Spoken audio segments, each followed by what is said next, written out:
Everyone, I'm back with a short video, and in this video I'm just going to update you all with the status of Vixen and the engine. And so right now I have this project, and the main branch, if you haven't noticed or have been following the main engine repo, has had a lot of stuff happen to it recently, largely due to the fact that I've been developing with a small team of people at the university on a separate repo, basically on a fork of Vixen. And now I've moved all the work back into the main repo, the upstream. And so there's been a huge amount of merges and changes. But what I'm going to do in this video is actually show you a lot of those changes since I last really made a video about Vixen. So to start, here is a basic scene file. So similar to how Unity has scenes and scene files, Vixen works on scene files. The thing is, right now there's no editor. The Vixen editor is sort of on hold due to the fact that it's a large project, and there's no point in making an editor for an engine that's not really finished or up to the point that we need it to be. So these have been created by hand. Now the structure of these is basically a scene just contains a bunch of game objects. The only things that are in scenes are game objects.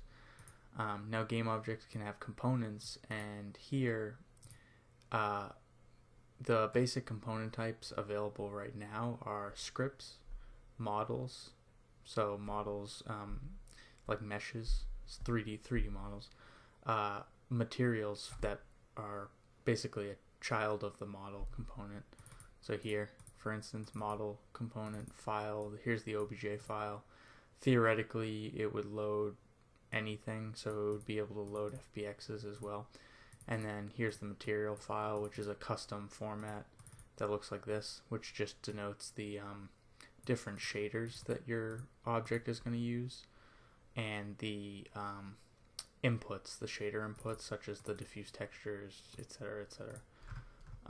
So that allows a lot of flexibility with modifying the graphics that are rendered in your game. And another component is camera and UI text. So camera represents a 3D camera, which you can specify the viewport dimensions. So basically every camera that's in the scene has a viewport attached to it, which allows for multiple viewports, and I'll demonstrate that in this video.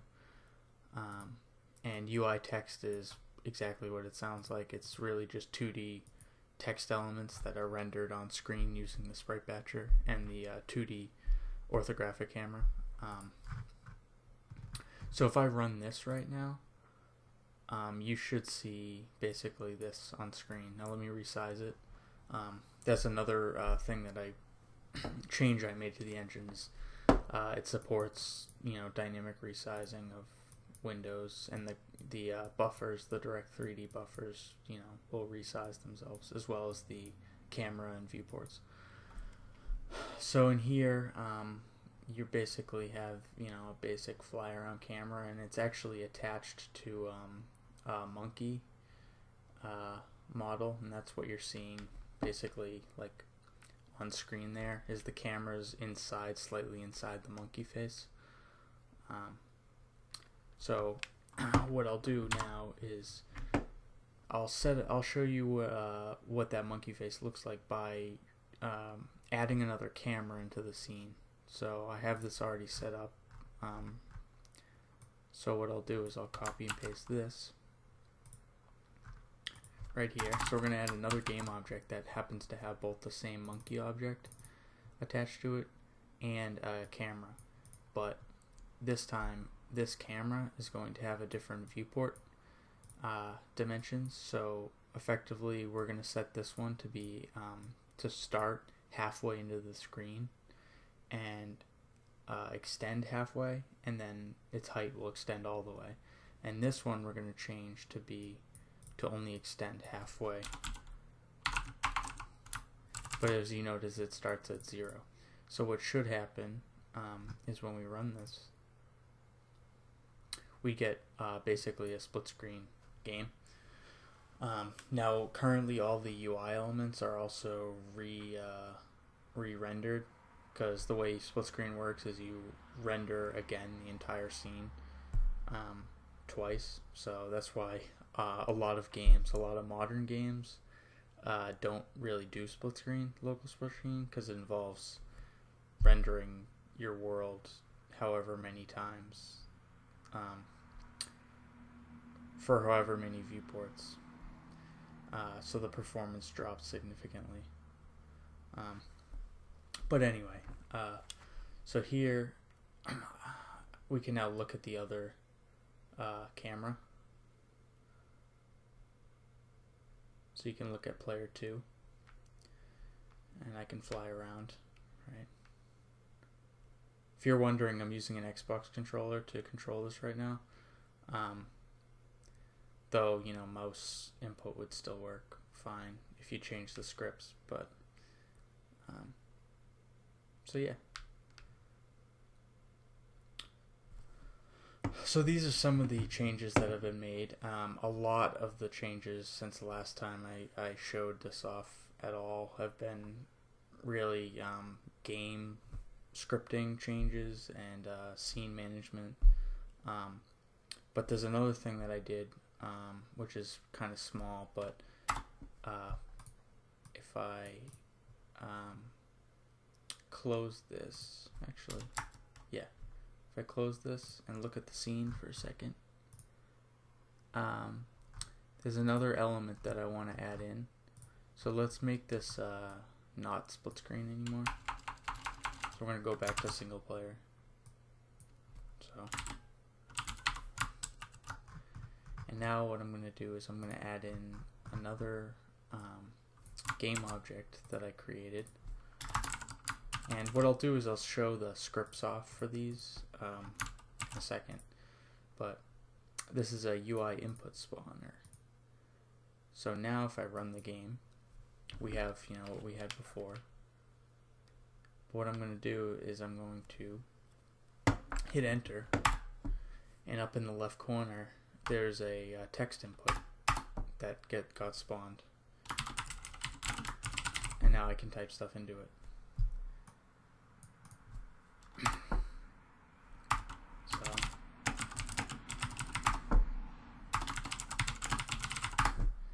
So there you go, basic text input. Now notice that it's kind of expensive to poll for text input constantly each frame. So the frames per second drops significantly while this is running.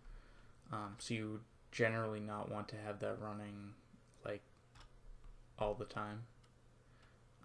There's probably ways to increase the performance of that, but currently interfacing or passing the whole buffer into the Lua scripts for reading is kind of intensive, especially if you were to do that split screen and have it repeated for both. That's kind of annoying. So let's look at the scripts for this quickly. Yes, there's also a prefab system, which I can go into in a second. Now, a good example of a basic script, well, first we can look at the camera. So the camera is what allowed us to travel around and, with the monkey head attached. But so what this did was it basically since it's attached to a game object, we store the position and rotation, and then what we do is we grab the transform off of the game object and then handle all movement. And so this is for controller movement. So this gets the left and the left controller stick. This is for basically a dead zone which will be changing soon. I think I might change it so it's within engine. The dead zone's automatically calculated. And then this is for rotation. And that's about it. This is a legacy call for if you wanted to do mouse. So that's one sample script. Another one that's always good is we can look at the input spawner. Now this uses the prefab system to load a predefined object. So when this the game object that the script is attached to, when the script is first enabled, the prefab for text input, which is defined here, it's a game object with the text input Lua script attached and the UI text element input, which if I run this again and hit enter, that's what's displaying here, input, with the console as font. So let me actually keep that running. Let's go back here. So if I go into input spawner, we load a prefab. We call mark store. Now I could go on for days about how the scripting system works, but I'll just give you a brief explanation. When loading prefabs, you have the option to do your own memory management, which is powerful but also dangerous, but we allow it. So mark store will keep the prefab alive on reference counting, and then if you don't call mark delete, it'll effectively be a memory leak. But as long as you call mark store somewhere and then call mark delete, you'll be good. So then in the input spawn update, I just check to see if you hit enter, like so. Whoops, that was weird. Okay, yeah, I check to see if you hit enter, and then if you don't have input yet, I spawn the input element, and then now you actually are capturing input. If you press it again, then I delete the input object that was created. I set it to nil, and I print out the window buffer. So if I go hello, that's what gets printed out. Those are all spaces actually, or empty strings. So that's how that works. So that's a quick introduction or showcase of how the engine's currently working. If you have any questions, just let me know. I mean, the engine is buildable right now using CMake for Windows. All the dependencies are there. All you have to do is clone the repository, run the Windows configuration script, which I explain on the GitHub repo, and you're pretty much good to go. So thanks for watching. Let me know if you would like a tutorial on how to build and run the engine. Otherwise, I'm just going to keep moving on development, and at some point, hopefully, I'll start the editor, which will be interesting, to say the least. So, thanks for watching, and stay tuned for more.